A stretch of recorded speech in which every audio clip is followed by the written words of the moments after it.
people, thank you for tuning in today. And I, yet again, welcome each one of you today to join me in reflecting on a theme so unique that is both very tender and transformative.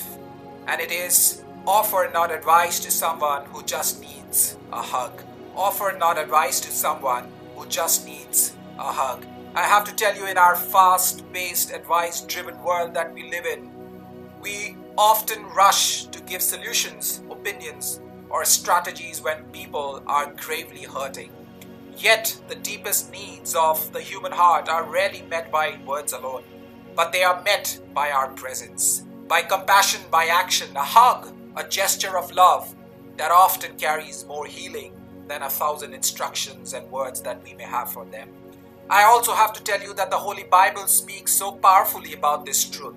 And in the book of Romans chapter 12 verse 15, Paul exhorts to us and encourages us and tells us, rejoice with those who rejoice with you and mourn with those who mourn with you. Did you notice that he does not say advise those who mourn, but he says mourn with them who mourn with you.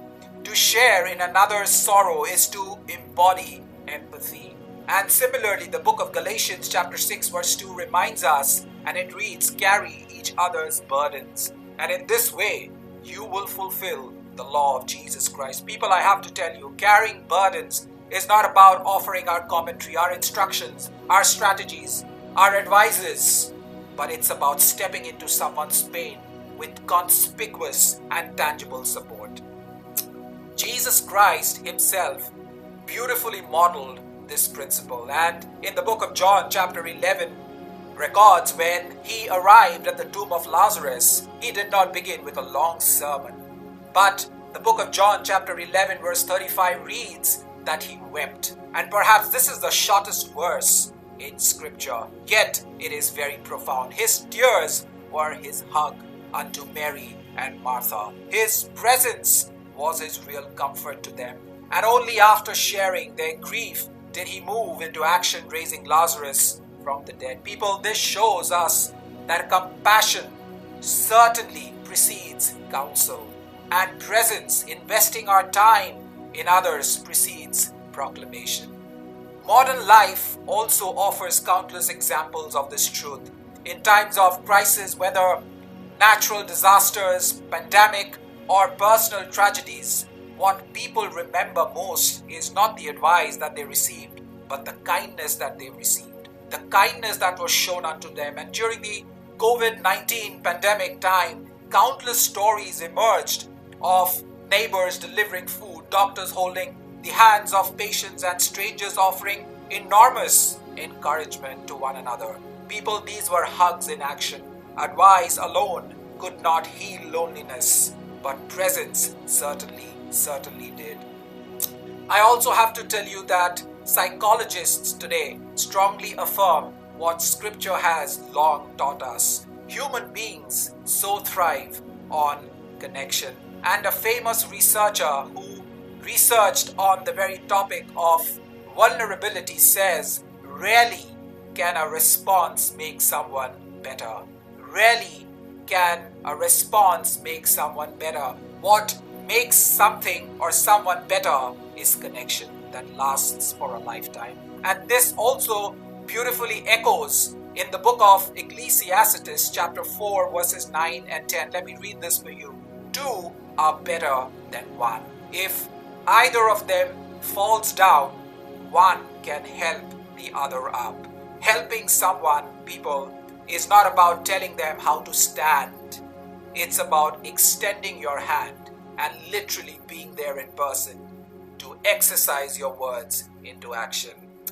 Well, for the younger generation as well, who are bombarded by social media and advices and endless opinions, the call today is to rediscover authenticity. And the book of Proverbs, chapter 27, verse 17 reads, as iron sharpens iron, so one person sharpens another. Sharpening happens through relationships alone, not through detached commentary or advices that we may have for people. And for the older generation who have seen life's trial even better, the reminder is from the book of Isaiah, chapter 41, verse 10, that reads, "So do not fear, for I am with you."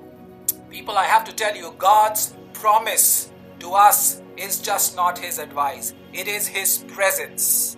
He says, "I am with you." And that's the ultimate hug for us in our lives. Let us also consider the wisdom of action across history. And if you remember the life of Nelson Mandela, who did not merely advise reconciliation, but he embodied it by embracing his former enemies. His actions spoke louder than all his speeches. Likewise, I so like mentioning this character Malala Yousafzai, who did not just advise girls to pursue education, but she risked her life to attend school.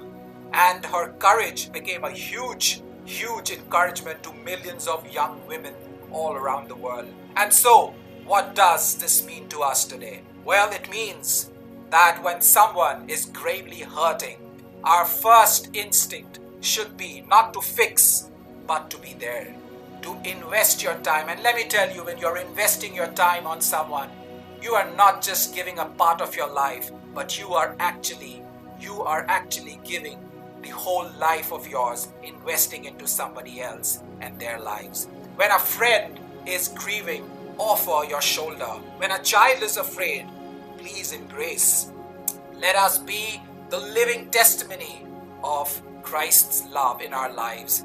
For as Jesus declared, and it's mentioned in the book of John chapter 13 verse 35, that reads, "By this everyone will know that you are my disciples, if you love one another." And so what's the crisp takeaway for us? Well, advice may instruct the mind, certainly it does, but action truly heals the heart. A hug, a gesture, a presence, these are the true language of love that we can speak.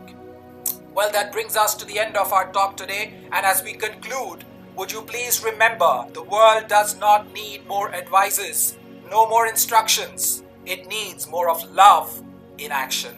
To offer instead of advice is to embody the true gospel, to live out compassion and to bring healing where words fall short. And I pray, may our lives be sermons not of speech but of deeds. May our hugs, our presence, our compassion be the true legacy we will leave behind. For remember, right at the end, it is not what we said that will be remembered, but how we made others feel and what we did unto others will really be counted.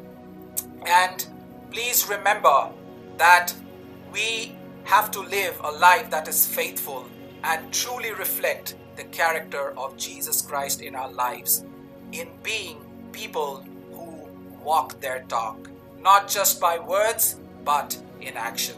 Thank you once again, and may your actions today be the embrace someone desperately needs today and tomorrow. God bless you all.